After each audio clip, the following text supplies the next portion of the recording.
بسم اللہ الرحمن الرحیم لقد جاءكم رسول من أنفسكم عزيز عليه ما عنتم حريص عليكم بالمؤمنين رؤوف رحيم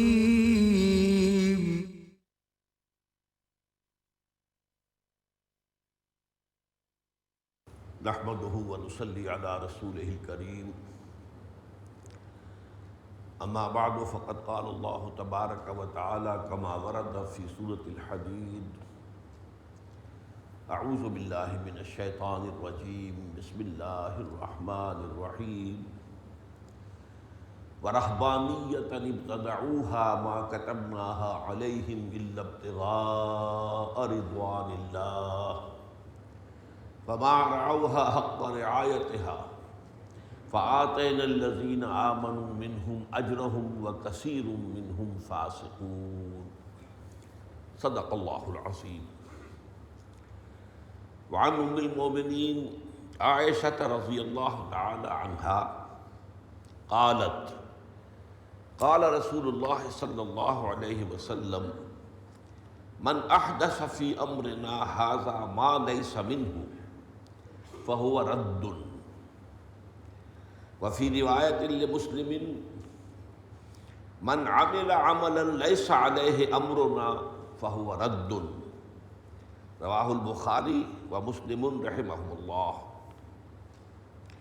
وعن جابر رضي الله تعالى عنه قال قال رسول الله صلى الله عليه وسلم اما بعد فإن خير الحديث كتاب الله وخير الهدي هدي محمد صلى الله عليه وسلم وشر الأمور محدثاتها وكل بدعة ضلالة وكل ضلالة في النار.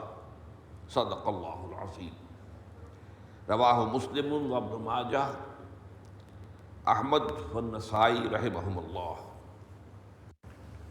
رب اشرح لي صدري ويسر لي امري واحلل عقدة من لساني يفقهوا قولي. اللهم ربنا الهمنا رشدنا واعذنا من شرور انفسنا. اللهم ارنا الحق حقا وارزقنا اتباعه وارنا الباطل باطلا وارزقنا اجتنابه. اللهم انا نعوذ بك من البدعات. اللهم اعذنا من البدعات یا ارحم الراحمین. آمین.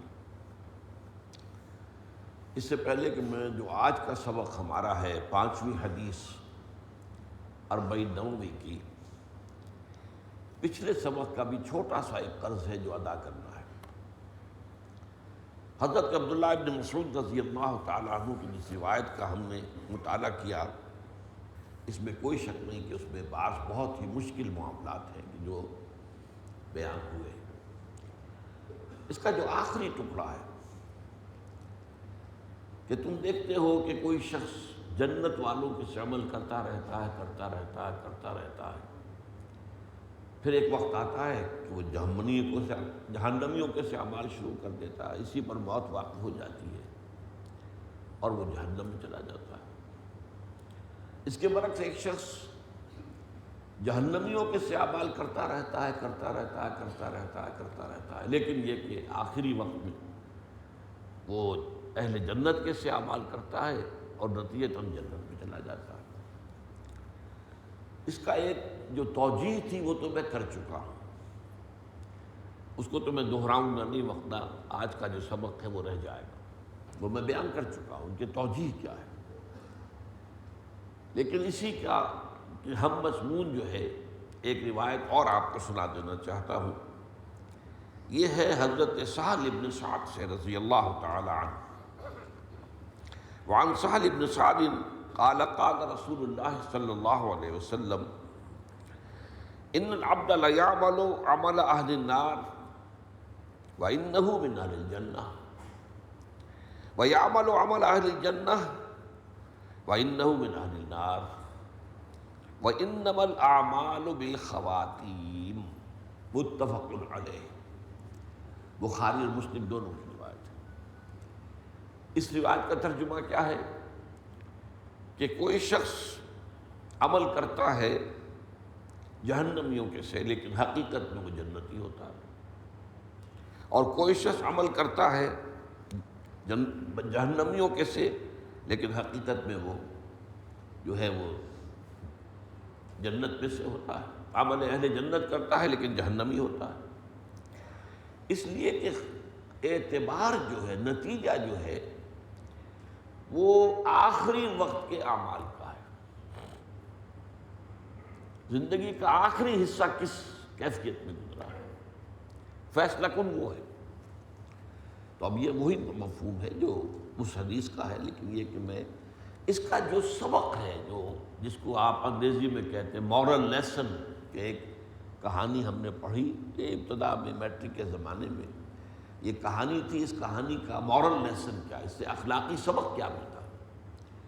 وہ اخلاقی سبق یہ ہے کہ کبھی بھی اگر اللہ تعالیٰ نے آپ کو نیکی کی توفیق دی ہوئی ہے تو اس پر غرہ نہ ہو، اس پر مغرور نہ ہو جائے، اس پر یہ نہ سمجھ بیٹھے کہ میں تو جنتی ہوں ہی اور میری تو جنت میں جگہ ریزروڈ ہے۔ کیا پتا کیا صورتحال پیش آ جائے، کون سا فتنہ سامنے آ جائے، کس فتنے میں گر پڑے، اور وہ ایک فتنے میں گرے ہوا جو ہے انسان بلا من کسب سیئۃ واحاطت بہ خطیئتہ فاولئک اصحاب النار هم فیہا خالدون۔ اگر ایک بڑا گناہ بھی جان بوجھ کر کیا اور اس پر ڈیرا لگا لیا اور اس نے اس کا احاطہ کر لیا، اس کے گناہ نے، اس کی برائی نے، تو پھر وہ جہنم میں جائے گا اور ہمیشہ کے لیے جائے گا۔ اس کا انجام کافروں کا سا ہوگا جن کے لیے ابدی جہنم۔ اور دوسری طرف یہ ہے کہ اگر آپ دیکھتے ہیں کسی شخص کو وہ بدکار ہے، غلط کار ہے، تو اس کی بدی سے تو نفرت ہو، اس سے شخصاً نفرت نہ ہو۔ کیا پتہ اللہ تعالیٰ اسے ہدایت دے دے، بلکہ اس کے لیے دعا کریں، اللہم اہد قومی انہم لا یعلمون۔ انبیاء اور رسول کی سنت تو یہ ہے کہ جو انہیں ایذا پہنچاتے تھے ان کے بارے میں بھی دعا کرتے تھے، اے اللہ ان کو ہدایت دے، میری قوم کو، انہیں علم نہیں ہے کہ یہ کیا کر رہے ہیں، انہیں علم حاصل نہیں ہے کہ اصل زندگی آخرت کی زندگی ہے اور اس دنیا کے اعمال کا نتائج وہاں نکلنے والے ہیں۔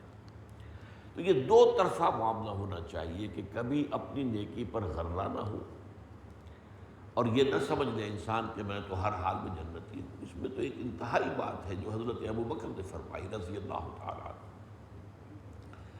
کہ اگر مجھے یہ بتا دیا جائے کہ تمام انسان جہنم میں جائیں گے سوائے ایک آدمی کے، تب بھی مجھے یہ امید ہوگی کہ شاید وہ ایک آدمی میں ہی ہوں۔ اور اگر مجھے یہ بتا دیا جائے کہ تمام انسان جنت میں جائیں گے سوائے ایک کے جو جہنم میں جائے گا، تب بھی مجھے خوف رہے گا کہ شاید وہ ایک آدمی میں ہی ہوں۔ اس کو کہتے ہیں اصطلاح میں بین الخوف والرجاء۔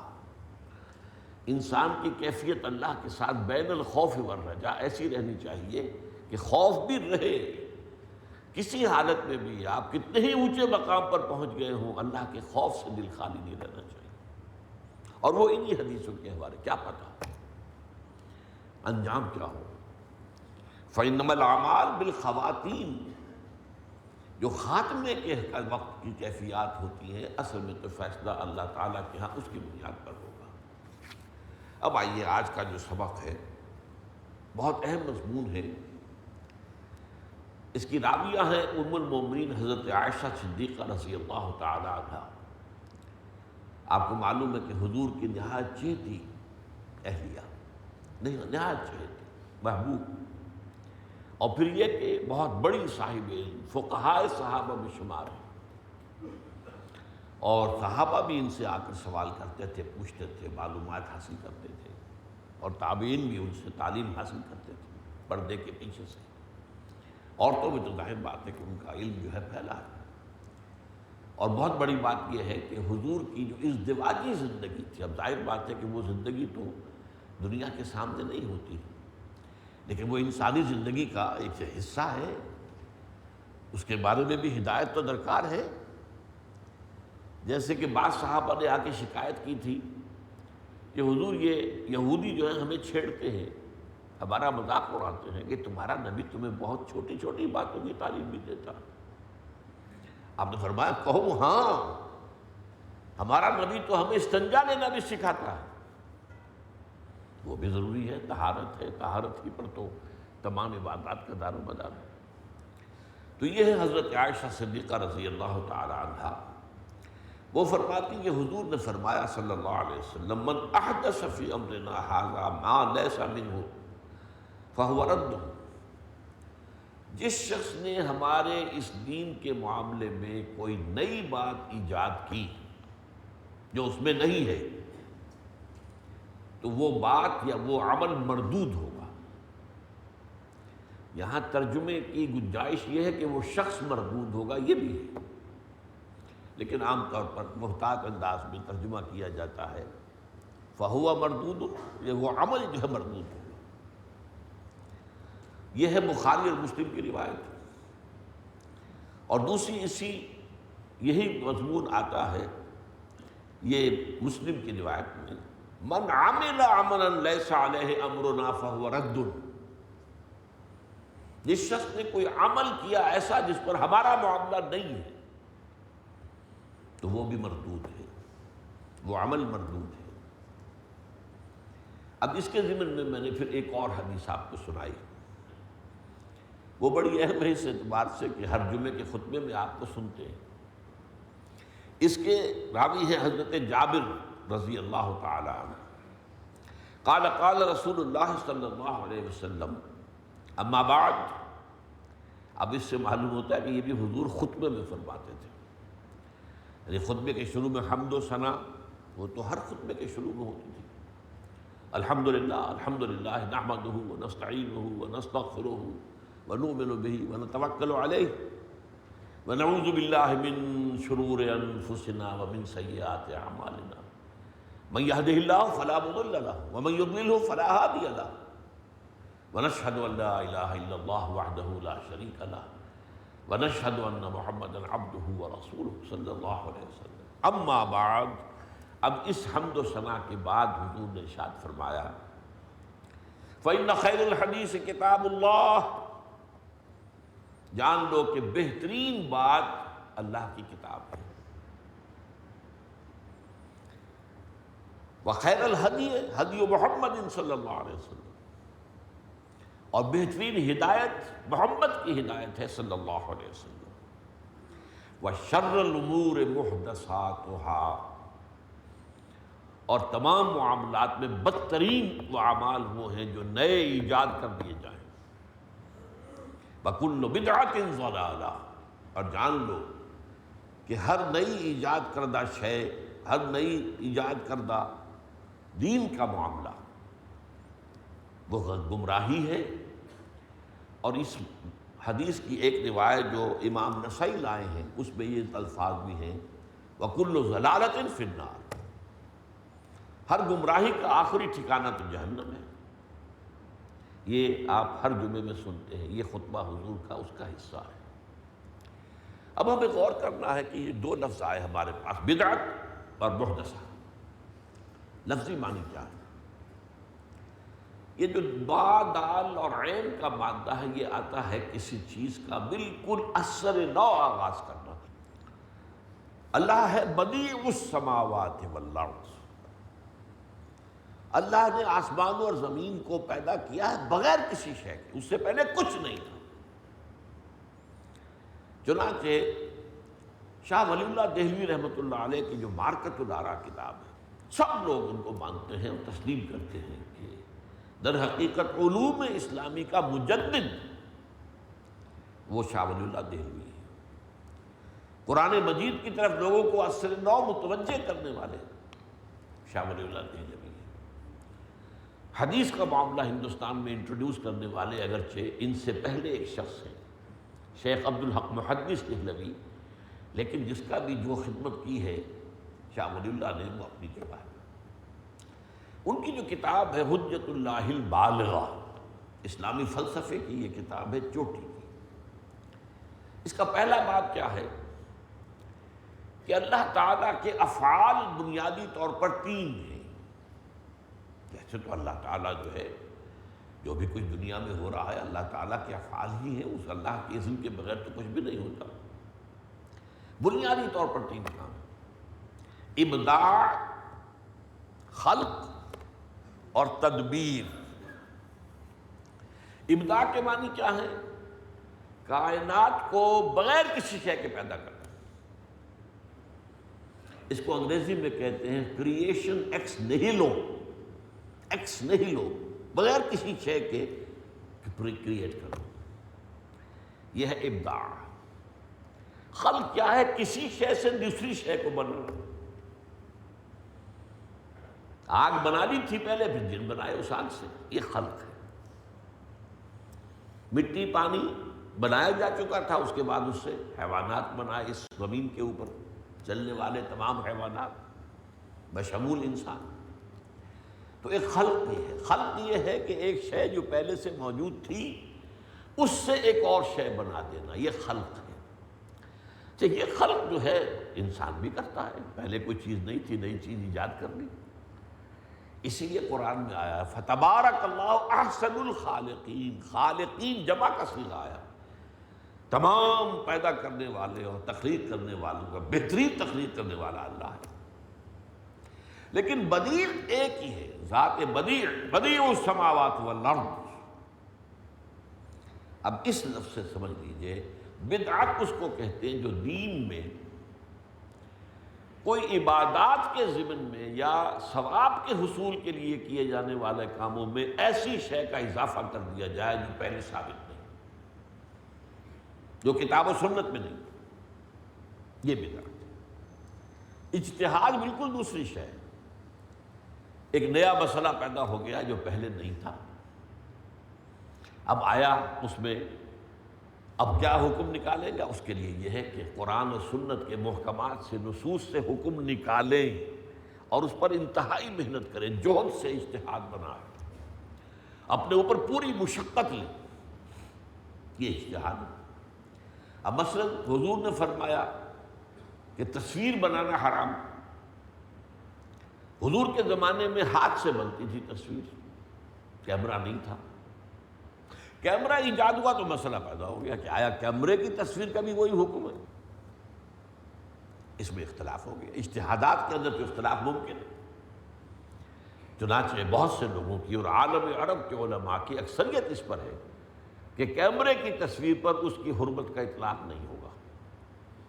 علماء ہند جو ہیں ان کی اکثریت جو ہے وہ اس پر متفق ہے کہ اس پر بھی اطلاق ہوگا، یہ بھی حرام ہے۔ البتہ کسی سماجی ضرورت کے تحت جو ہے تصویریں کھینچنا جائز ہے، مجرموں کی شناخت کے لیے، پاسپورٹ کے لیے، ویزا کے لیے وغیرہ وغیرہ، میڈیکل کی تعلیم کے لیے خاص طور پر بڑی ضرورت ہوتی ہے۔ تو یہ میں نے آپ کو ایک مثال دی اجتہاد کی۔ تو اجتہاد جو ہے وہ اور ہے۔ اسی طریقے سے سائنٹیفک ترقی ہوئی۔ حضور کے زمانے میں اونٹ پر چلتے تھے، گھوڑے پر چلتے تھے، گدھے پر سوار ہوتے تھے، اور تو کوئی سواری نہیں تھی، نہ سائیکل تھی، نہ موٹر سائیکل تھی، نہ کار تھی، نہ بس تھی، نہ ہوائی جہاز تھی، کچھ بھی نہیں تھی۔ اب یہ سائنٹیفک ڈیولپمنٹ ہے، یہ بدعت نہیں ہے۔ بعض لوگ بحثا بحثی میں اچھا جی یہ بھی تو، پھر اگر تم سمجھتے ہو کہ یہ بدعت ہے تو یہ بھی تو بدعت ہے، پھر کیوں نہیں تم اونٹوں پر سوار؟ نہیں، اس کا سوال نہیں ہے۔ یہ چیز جو ہے یہ کوئی عبادت کا حصہ نہیں ہے، اس پر کا کام جو ہے وہ نیکی، اس پر ثواب کا حصول، ثواب کا حصول ہے اس مقصد پہ جس کے لیے آپ سفر کر رہے ہیں۔ اگر آپ دین کی تبلیغ کے لیے سفر کر رہے ہیں تو اس پر آپ کو اجر و ثواب ملے گا، چاہے آپ نے ہوائی جہاز پر سفر کیا ہو، ریل پر کیا ہو، کار پر کیا ہو، کسی پر کیا ہو، اس مقصد پر ہوگا معاملہ۔ اور چاہے آپ اونٹ پر بیٹھ کے چلیں اور برائی کی تبلیغ کریں تو آپ پکڑے جائیں گے۔ تو جو چیزیں ہیں سائنٹیفک انوینشنز، ان کا معاملہ بھی اس سے خارج، اور اجتہاد کا معاملہ بھی اس سے خارج۔ اصل مسئلہ کیا ہوگا؟ جو عبادات کے نظام میں اور خالصتاً ثواب اللہ کی طرف سے حاصل کرنے کے لیے کوئی کام ایسا ایجاد کیا جائے جس کا کوئی سراغ جو ہے کتاب و سنت میں نہ ہو، وہ بدعت ہوگی۔ اسی طرح لفظ محدثہ، حدثہ کا لفظ آتا ہے کوئی شے جو پیش آ گئی، پہلے نہیں تھی، حادثہ ہو گیا۔ اب حادثہ اچانک ایک شے ہو گئی، وہ نہ کسی کے پیش نظر تھا، نہ کسی کا مقصد تھا، نہ کسی کا ارادہ تھا، نہ کسی کی خواہش تھی، پیش آ گئی۔ اسی طرح ہم کلام کے ذریعے سے جو بات کہتے ہیں اس کو بھی حدیث کہتے ہیں۔ اس سے پہلے تو وہ بات نہیں تھی، اب میں نے کہی، یہ حدیث۔ اسی لیے قرآن کو کہا گیا حدیث اللہ، فَبِأَيِّ حَدِيثٍ بَعْدَهُ يُؤْمِنُونَ۔ اس حدیث قرآن کے بعد اب یہ اور کس شے پر ایمان لائیں گے؟ اس سے زیادہ مبین شے، اس سے زیادہ واضح شے اور ہدایت دینے والی شے تو کوئی اور ہے نہیں۔ فَبِأَيِّ حَدِيثٍ بَعْدَهُ يُؤْمِنُونَ۔ تو حدیث اللہ کی ہے، حدیث حضور کی ہے، حضور کا فرمان۔ تو اسی سے لفظ محدث بنا ہے، کوئی نئی چیز ایجاد کر لینا، یہ محدث ہے۔ یہ دونوں الفاظ آئے ہیں اصل میں، بدعت اور محدث، یہ دونوں ان حدیث میں جو میں نے آپ کے سامنے ابھی پڑھی ہیں، یہ دونوں الفاظ آئے ہیں۔ اب ذرا غور کیجئے، سبب کیا ہے بدعت کا؟ سب سے پہلا سبب جو ہے وہ یہ ہے، عبادت اور عبادات کا جو تصور ہے وہ جب غلط ہو جاتا، اس پر تفصیل سے گفتگو میں کر چکا ہوں۔ عبادت جامع لفظ ہے، پوری زندگی میں ہمہ وقت، ہمہ تن، ہمہ وجوہ اللہ کی اطاعت، اس کی محبت سے سرشار ہو کر۔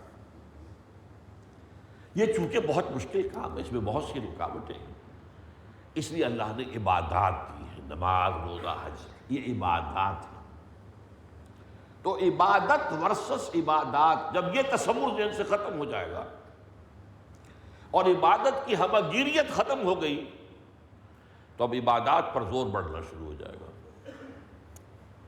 سارا نیکی کا جذبہ، پوری نیک نیتی کے ساتھ، اچھی طرح سمجھ لیجیے میرے ایک لفظ، نیک نیتی کے ساتھ، چونکہ عبادت کا تصور، ہمہ گیر تصور جو ہے، جامع تصور ہے، وہ ذہنوں سے اوجھل ہو گیا، تو اب نیکی جو ہے وہ ساری مرتکز ہو جائے گی ان عبادات کے اوپر۔ ان عبادات میں غلو ہوگا، حد سے آگے بڑھنے کی شکل ہوگی، توازن سے آگے بڑھنے کی شکل پیدا ہو جائے گی۔ اس لیے کہ اب میں اس کی ایک مثال آپ کو دوں، آپ ایک تشت میں پانی ڈالتے ہیں، فرض کیجئے 1 انچ 2 انچ اس کی اونچائی ہے، اسی کو کسی جار میں اس میں ڈال دیجئے، وہ 10 انچ ہو جائے گا۔ نئی جو معاملہ ہے دین کا، عبادت کا جب سکڑتا ہے، عبادات میں آ گیا، محدود ہو گیا، تو عبادات میں غلو پیدا ہو جائے گا، اضافہ ہوگا، نئی نئی چیزیں اس پہ شامل کی جائیں گی، اور یہ پورے خلوص سے ہوگا، نیک نیتی سے ہوگا۔ یہی تصور ہے جس کے لیے میں نے آپ کو آیت سنائی سورہ حدید کی، وَرَهْبَانِيَّةً ابْتَدَعُوهَا۔ یہ دیکھیے بدعت کا لفظ آیا ہے، ابتدعوها، بدعت سے باب افتعال، ابتداع۔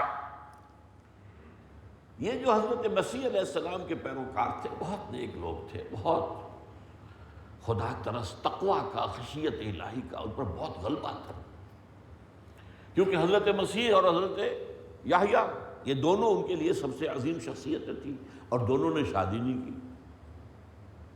دونوں انتہائی زاہد تھے، انتہائی زاہد، دنیا سے کوئی سروکار ہی نہیں رکھا۔ لہذا ان کے جو متبعین تھے ان کے اندر بھی یہ غلو پیدا ہو گیا، اور پھر ظاہر بات ہے کہ اس سے انہوں نے رہبانیت کا نظام بنا دیا، ساری عمر شادی نہیں کریں گے، بس خانقاہوں کے اندر پوری زندگی گزارنے کے۔ اور ابتدائی زمانے میں واقعتاً ان کے ہاں ایسے ایسے سینٹس جو کہلاتے ہیں، سینٹ فلاں سینٹ فلاں، ان کے اندر واقعتاً ایسے لوگ تھے کہ جنہوں نے رہبانیت کا حق ادا کیا، لیکن اکثر و بیشتر لوگ جو ہیں اس کی پابندی پھر نہیں کر پاتے۔ طے تو کر لیا شادی نہیں کروں گا، لیکن جنسی جذبہ تو اندر ہے، وہ ابھر کر آتا ہے، اور پھر کیا ہوتا ہے اس کے بعد جب ڈکے ہوا ہے، زوال ہوا ہے موناسٹسزم کا، اس خانقاہی نظام جو ہے عیسائیوں میں جب اس کا زوال آیا ہے تو پھر کہنے کو راہب خانے ہوتے تھے، راہب مرد راہبہ عورتیں وہاں موجود ہیں، لیکن ایک تو یہ کہ عورت اور مرد کا یہ قرب جو ہے یہی ایک قیامت ہے۔ اب ظاہر بات ہے وہاں پھر سب کچھ ہوتا تھا، زنا کاری ہوتی تھی، حرام کے بچے جو ہے ولادت ہوتی تھی، اور ان کے تہخانوں میں ان کی قبریں بنتی تھیں۔ اور یہ چیزیں میں جو کہہ رہا ہوں یہ خود ہسٹری آف کرسچین موناسٹسزم پر کتابیں لکھی گئی ہیں بڑی بڑی، انہوں نے خود لکھا ہے یہ سارے معاملے، اس لیے کہ فطرت کے انتقالوں کے خلاف غیر فطری قدغنیں لگانا۔ دریا بہہ رہا ہے، آپ اس کے آگے ایسے ہی کوئی چیز بند باندھ دیں تو بہا کے لے جائے گا۔ ہاں پہلے اس کو ڈائیورٹ کیجئے، اس کو رخ کو ایک طرف کیجئے، پھر جو زمین بن رہی ہے اس کے آگے آپ جو ہے وہ بند باندھیں، کچھ کریں، بیراج بنائیں، لیکن یہ کہ چلتے دریا میں تو نہیں بنا سکتے آپ۔ تو اس حوالے سے یہ چیزیں جو ہے پھر رہبانیت جو ہے یہ اس کا سبب، اور اس میں نے آپ کو بتایا کہ پھر فرمایا فما رعوها حق رعایتها۔ ابتدا میں تو میں نے جیسا کہ عرض کیا کہ واقعتاً ایسے سینٹ گزرے جنہوں نے پھر نبھایا، ساری عمر نبھایا، لیکن بعد میں پھر وہ اس کی پابندی بھی نہیں کر پائے جیسے کہ پابندی کرنے کا حق تھا۔ ورہبانیت ابتدعوها ما كتبناها علیہم، رہبانیت کی انہوں نے بدعت ایجاد کر لی تھی جو ہم نے ان پر فرض نہیں کی تھی، انہوں نے خود ایجاد کر لی، یہ بدعت ہے۔ فما رعوها حق رعایتها، پھر وہ اس کی پابندی بھی نہیں کر سکتے جیسے کہ پابندی کرنے کا حق تھا۔ حکم الاکثر حکم الکل، کچھ لوگ مستثنیٰ نکل آئے، میں خود مانتا ہوں، جنہوں نے وہ رہبانیت کے تقاضے پورے کیے پوری عمر، لیکن یہ اکثریت کا معاملہ نہیں تھا۔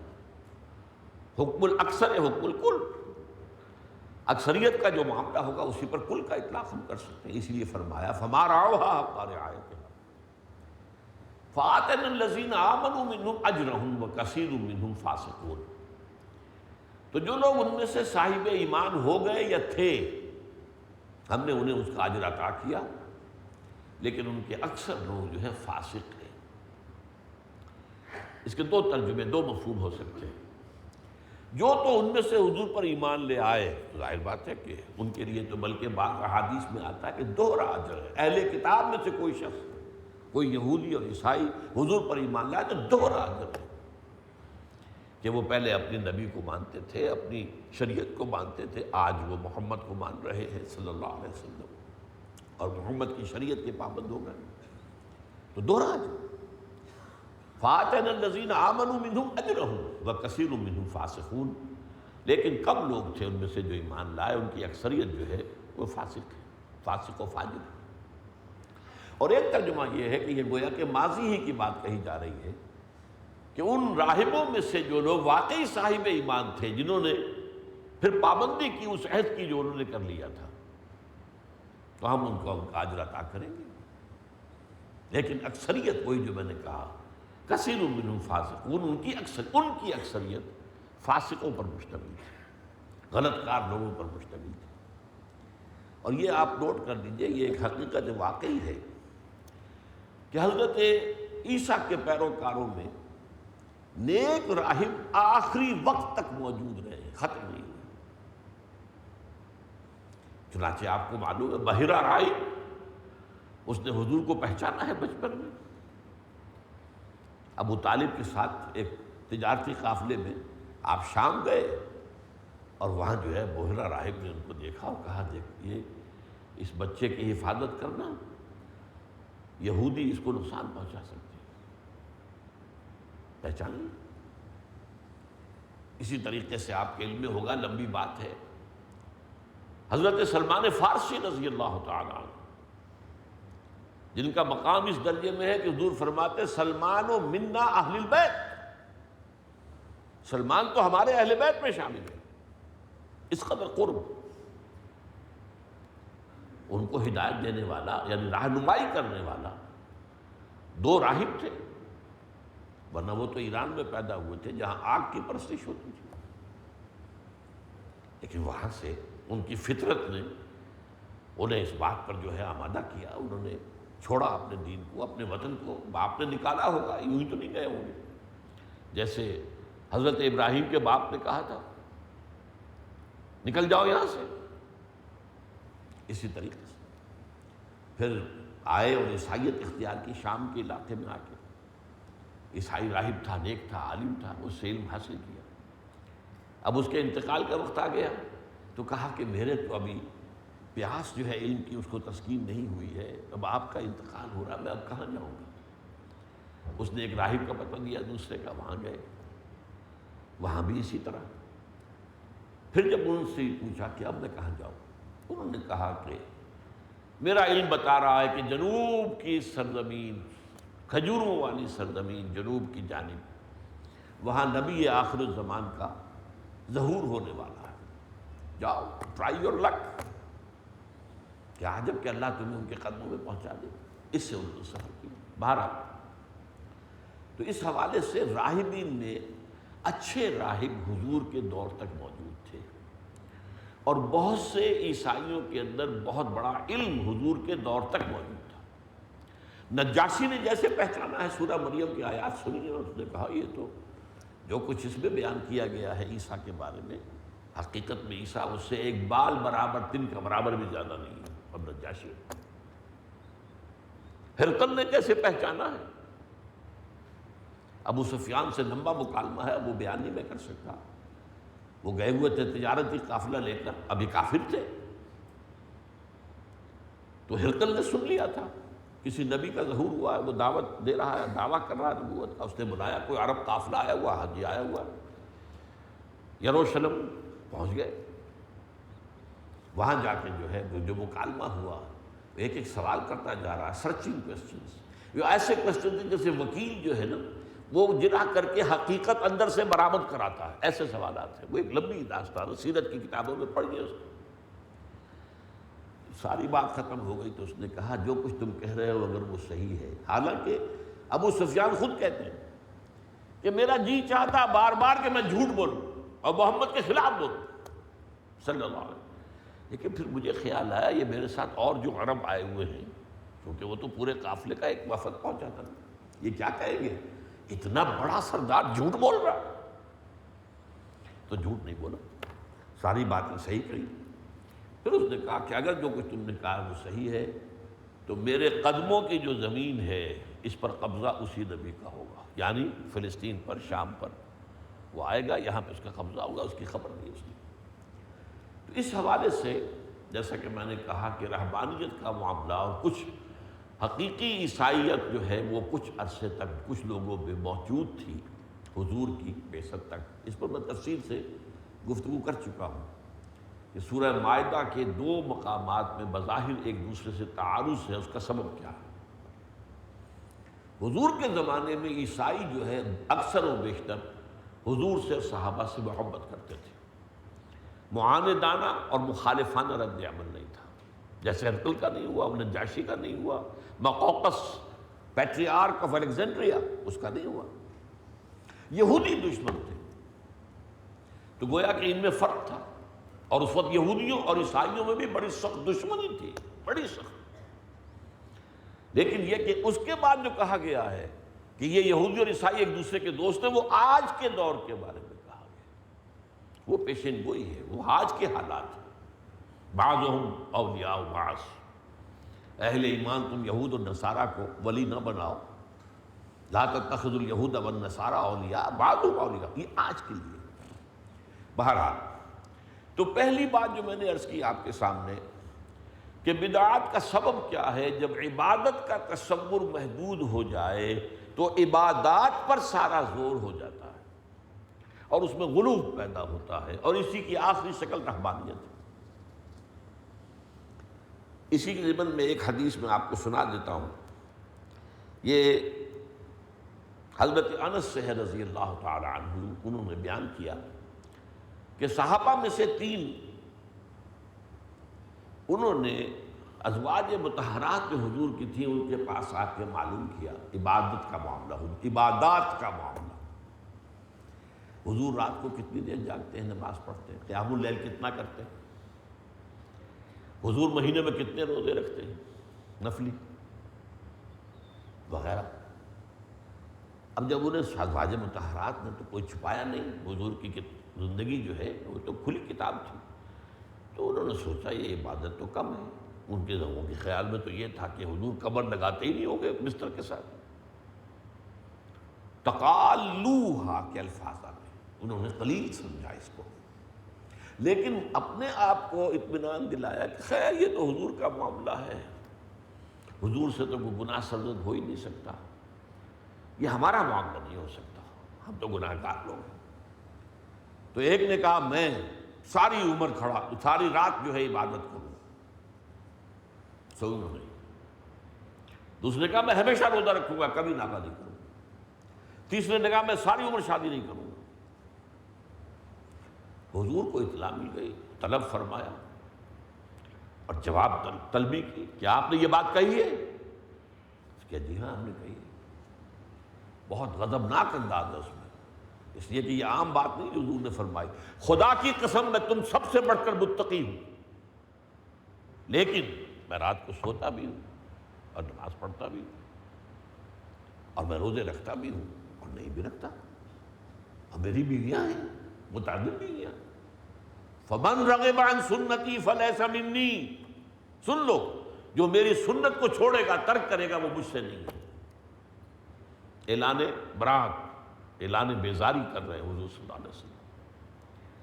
یہی معاملہ ایک بہت مشہور صحابی کا ہوا، عمرو بن العاص رضی اللہ تعالیٰ عنہ کے صاحبزادے عبداللہ بن عمرو بن العاص ساری رات کھڑے رہتے تھے، روزانہ روزہ رکھتے تھے، نہ بیوی سے کوئی سروکار، نہ دنیا کے کسی اور معاملے سے کوئی سروکار۔ حضور کو اطلاع ملی، طلب کیا، پوچھا یا عبداللہ اولم اخبر انک تصوم النہار وتقوم اللیل، اے عبداللہ مجھے یہ خبر دی گئی ہے کہ تم ساری رات کھڑے رہتے ہو اور ہمیشہ روزہ۔ بھلا یا رسول اللہ، کیا جھوٹ تو نہیں بول سکتے تھے؟ فرمایا لا تفعل، ہرگز مت کرو ایسا، فإن لزوجک علیک حقا وإن لزورک علیک حقا وإن لنفسک علیک حقا، تمہارے نفس کا بھی تم پر حق ہے، تمہاری بیوی کا بھی تم پر حق ہے، تمہارے ملاقاتیوں کا بھی تم پر حق ہے۔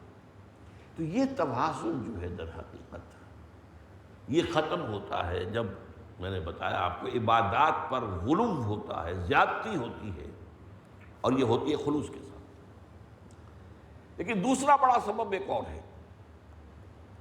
اس کا سبب جہالت، غفلت۔ اگر روح عبادت نکل جائے تو اس کے ظاہر پر، فارم پر ارتکاز زیادہ ہو جاتا ہے۔ ایک نماز کی روح ہے خشوع اور خضوع، وہ نہیں رہا، لیکن اس کے جو رسم ہے، رسم کسے کہتے ہیں؟ علامت کو، رسم الخط اس کو کہتے ہیں، رہ گئی رسم ازاں روح بلالی نہ رہی۔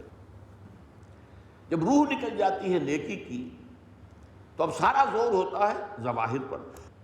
اب جب سارا زور ہو گیا، ایمفیسس ہو گیا ظواہر پر، تو اس ظواہر میں پھر اضافہ ہونا شروع ہوتا ہے، پھر رسومات ایجاد ہوتی ہیں۔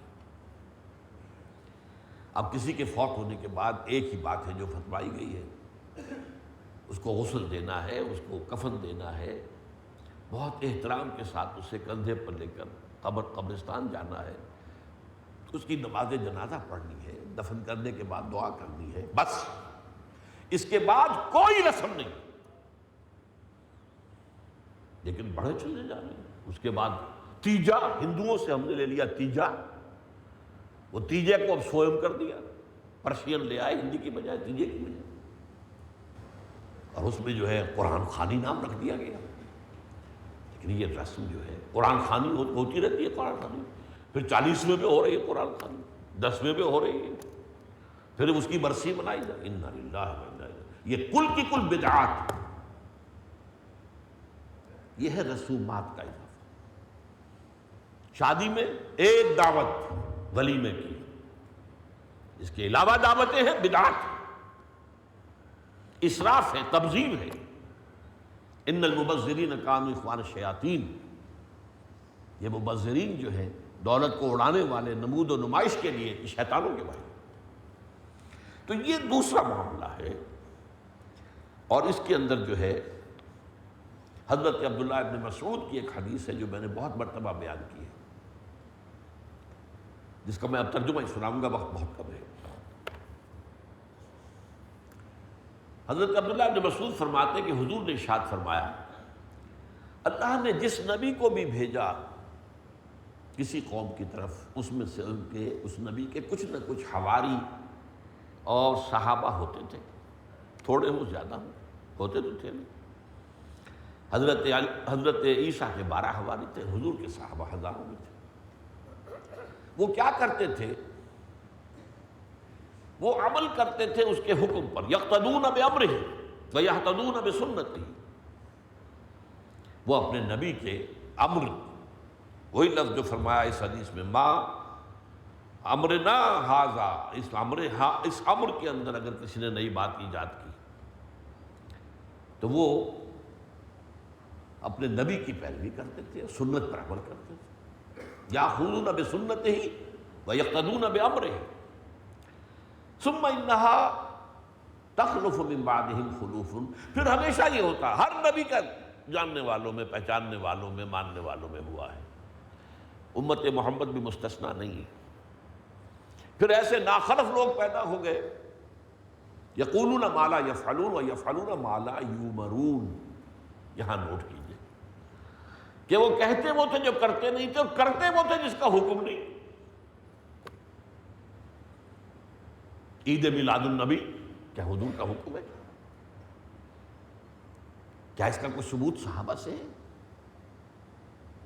کیا ہم صحابہ کے مقابلے میں حضور سے زیادہ محبت کرتے ہیں؟ لیکن تھا کہ معاملہ ما لا یؤمرون، جس چیز کا حکم ہوا نہیں اس پر عمل ہو رہا۔ یہ ہے در حقیقت رسم پرستی، اور رسم کے اندر پھر اضافہ ہوتے چلا جانا، اس پر ردے پر چڑھتے چلے جانا جو ہے، یہ دوسرا سبب ہے۔ اور اس کا ایک نتیجہ جو نکلتا ہے وہ اسی پر بات ختم کروں گا، اگرچہ ایک اور حدیث جو ہے اس موضوع پر بہت اہم ہے۔ نتیجہ کیا نکلتا ہے؟ جہاں بدعت آئے گی سنت رخصت ہو جائے گی۔ اب نماز جنازہ پر کی وہ اہمیت نہیں ہوگی، نہ نماز جنازہ یاد کرنی ہے، نہ دعا یاد کرنی ہے، کچھ پتہ نہیں، جا کے کھڑے ہو گئے ہیں، وضو بھی ہے کہ نہیں ہے، لیکن قرآن خوانی میں تو جانا ہی جانا ہے۔ یہ کیوں ہوتا ہے؟ ورنہ یہ کہ نماز کی اہمیت ہوتی، نماز جنازہ کی، آپ اگرچہ عربی نہیں آتی لیکن ترجمہ تو اس دعا کا یاد کر لینا کوئی مشکل کام نہیں ہے، تاکہ کھڑے ہوں، دل سے دعا مانگے۔ تو جہاں بدعت آئے گی وہاں سنت جو ہے اس کی حیثیت کم ہو جائے گی، اس کا استخفاف ہوگا یا غائب ہو جائے گا۔ یہ اس کا بدترین نتیجہ ہے۔ اللہ تعالی ہمیں بدعات سے بچائے، محدثات سے بچائے، اور اعتصام بالکتاب والسنہ، احادیث کی کتابوں میں اس پر پورے باب ہیں، تھام لینا اللہ کی کتاب اور سنت رسول کو صلی اللہ علیہ وسلم، اور خصوصاً عبادات کے اندر توازن، اور عبادات کے ساتھ اصل عبادت کے تصور کو محو نہ ہونے دینا۔ بارک اللہ لی ولکم فی القرآن العظیم وہدی النبی صلی اللہ علیہ وسلم، آمین یا رب العالمین۔